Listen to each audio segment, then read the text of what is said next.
السلام علیکم ناظرین، آپ دیکھ رہے ہیں میک ٹی وی اور ایک بار پھر سے آپ سب کو میک ٹی وی میں خوش آمدید۔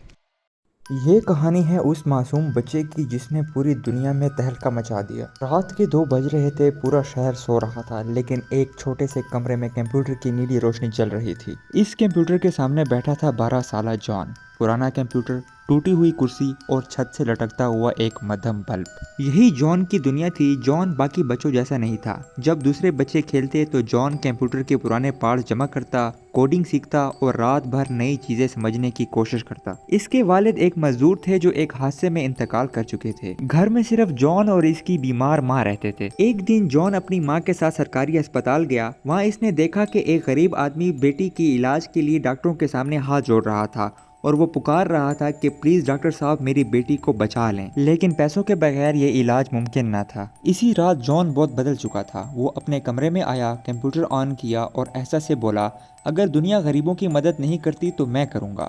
وقت گزرتا گیا، جان دن رات کمپیوٹر سیکھتا رہا۔ وہ اتنا ذہین ہو گیا تھا کہ وہ بڑے بڑے سسٹمز کی کمزوریاں ڈھونڈ لیتا تھا۔ پھر ایک رات اس کی اسکرین پر ایک خفیہ فائل کھلی۔ وہ ایک بہت بڑے کرپٹ بزنس مین کے غیر قانونی اکاؤنٹ تھے، یعنی ایسے پیسے جو غریبوں سے لوٹے گئے تھے۔ جان خاموشی سے کمپیوٹر کو دیکھ رہا تھا اور اس کے ہاتھ کانپ رہے تھے، اور وہ صرف ایک ہی بات سوچ رہا تھا کہ کیا میں صحیح کر رہا ہوں یا غلط۔ چند لمحوں بعد اس نے ایک فیصلہ کیا اور کمپیوٹر کی اسکرین پر تیزی سے کوڈ چلانے لگا، اور چند منٹ بعد وہ غیر قانونی رقم مختلف چیریٹی اکاؤنٹ میں منتقل ہو چکی تھی۔ اگلی صبح پورے شہر میں ہلچل مچ چکی تھی اور میڈیا والے صرف ایک ہی خبر پھیلا رہے تھے کہ نامعلوم شخص نے لاکھوں روپے غریبوں میں تقسیم کر دیے۔ یتیم خانے کو ایک اچانک بڑی امداد حاصل ہوئی اور کینسر ہسپتال کے تمام بچوں کا علاج مفت کر دیا گیا۔ لوگ حیران تھے، کوئی نہیں جانتا تھا کہ یہ سب کس نے کیا، لیکن جان جانتا تھا، اور وہ خاموشی سے اپنی ماں کے پاس بیٹھا تھا، اور پہلی بار اس کی ماں کے چہرے پر سکون تھا۔ دن گزرتے چلے گئے اور جان اب ایک راز بن چکا تھا۔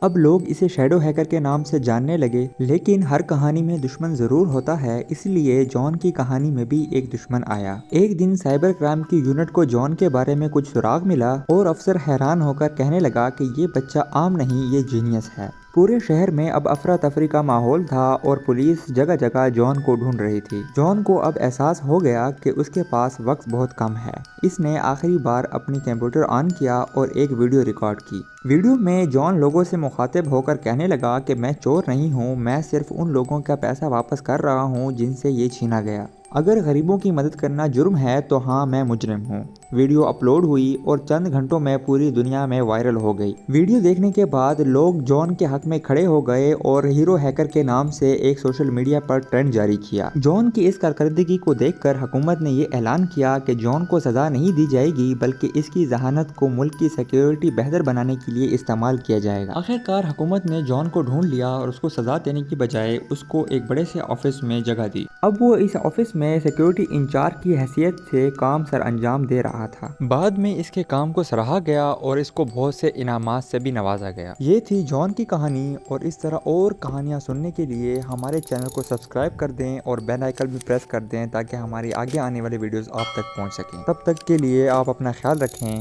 خدا حافظ۔